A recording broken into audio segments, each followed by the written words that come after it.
Hello everyone and welcome to CWL Builds, and also welcome to my shop. I don't usually start my videos in here, but it is currently raining and very cold and dark out in California, so I'm doing it inside today. So today is a very important video for me because I just recently passed 2,500 subscribers on my channel, and I'm actually a few hundred above that at this point because this video has taken a while to post. But today I'm going to make this custom play button that YouTube sends out to their creators once they hit certain checkpoints, being 100,000, 1 million, 10 million, 100 million, so they don't actually send them out until you get to 100,000 subscribers. I've got a bit to go until I get to 100,000, so I decided I would make one myself. And instead of just making it a solid play button, I decided that I would make it out of different materials that I use around the shop. So in this case we have a bunch of different materials here. We have PVC, aluminum, wood, clear acrylic, EVA foam, 2-part epoxy clay, pink foam, cloth, and resin. And there's actually even more because you'll see later, I'll put it all together using super glue and wood glue. And then there's Danish oil in the wood, and there's actually a different resin under here. And this is a different type of material. I'm not sure exactly what it is, but it's some type of acrylic plastic material. And there's even tape under here. So there's actually like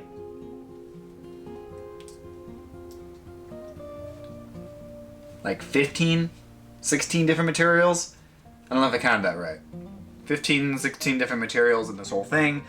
But the main point up here is that there's 4 on this side, 4 on this side, 1 in the middle. A play button out of 9 different materials. 9 materials that I use most often in the shop. So I do YouTube for fun.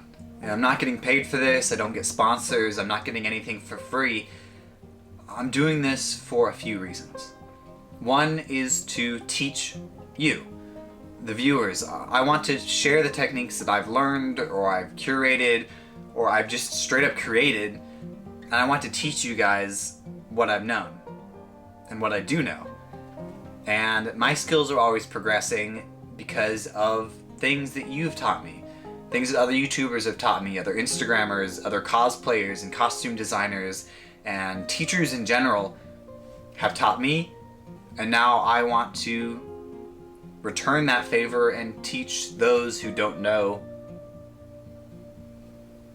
about what I know, And the other reason I do it is because it archives my skills. And sometimes if someone asks me, on Instagram or in person, hey, how do I do this? I can just point them to a video on YouTube and they can watch it over and over again. They can pause it. Instead of them having to write everything down or me having to take a long time to explain everything, I can just send them to one of my videos, which I think is super cool. And in this modern age, it's so simple, it's so easy. Making YouTube videos is not easy. For example, if I want to make something, say I want to make a piece of armor, a piece of chest armor, let's say. To make that armor without filming could take 3 hours, 4 hours maybe. And that's just me focused on it from start to finish. Now if I want to film it, that 3 to 4 hour project can now take 6 to 7 hours just to film it. Because I have to set up the camera, I have to set up the lights, I have to do things from the camera pointing down here and my hands in front of it so I can't quite see what I'm doing, and that takes a long time. And then on top of that, I have to take all that footage and put it in my computer and edit it and upload it to YouTube, which can take hours if you have a slow internet connection. So YouTube is not easy, especially if you're not getting paid for it. But what keeps me going is you guys and the comments and the likes and all the positivity that you guys share with me. that's what keeps me going. That's the payment that I crave, that I want, is just validation. It's, just saying, hey, thanks for posting this. It's really helped me out. Something like that is so cool. And that's why I do YouTube. Okay, so let's start with the base. Like I said before, I'm not sure what material this is. I got it from the scrap bin at my local Tap Plastics, but it was already cut like this, so I'm going to use it as the base. So I drew this pattern up on Graphic, which is a app for Macs, a vector illustration and design app. And I drew this up and labeled it, and I'll be using this as the pattern. So first, we're going to start with a piece of Redwood, and I already cut out a piece of the pattern that fits in there. Now this redwood is a little too thick. I'm going to make everything 1 centimeter thick.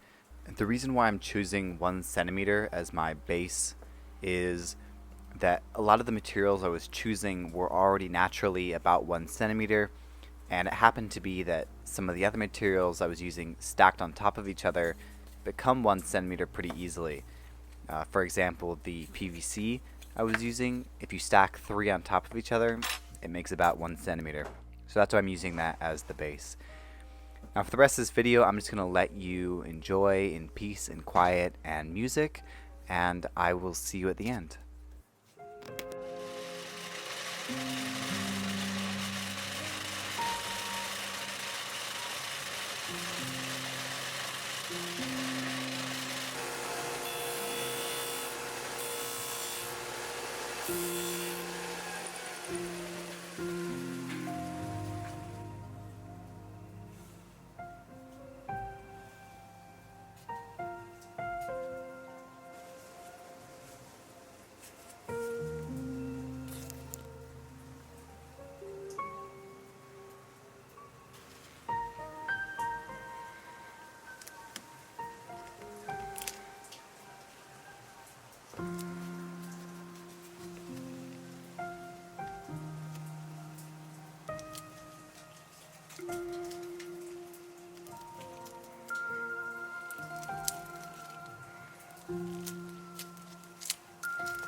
Hey, thanks guys for sticking around to the end of the video.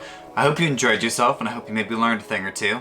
Again, thank you for the 2,500 plus people who decided to subscribe to me over the last few years.